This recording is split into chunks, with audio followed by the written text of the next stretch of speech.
Փաստ թերթը գրում է. Փարաքար խոշորացված համայնքի ղեկավար Վալոդիա Գրիգորյանի ողբերգական մահվանից հետո Փարաքարի ավականին պետք է ընտրի նոր համայնքապետ։ Ընտրությունները նախատեսված են հոկտեմբերի 7-ին։ Ապրելու երկիրխմբակցությունն առաջադրելու է համայնքի ղեկավարի թեկնածու, սակայն թե ում են առաջադրելու թերթի հետ զրույցում Ապրելու երկիր կուսակցության համահիմնադիր Մեսրոպ Առաքելյանը չի ներկայացրել։ Գրում է թերթը։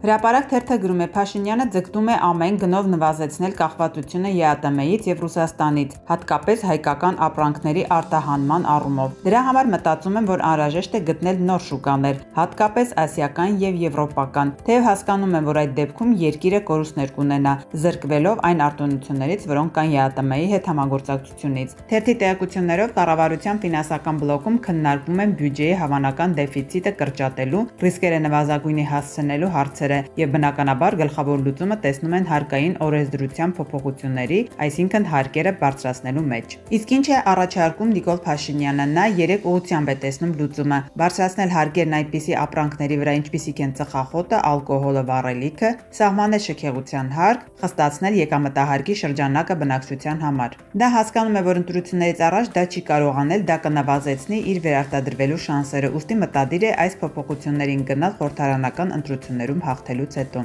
Գրում է թերթը։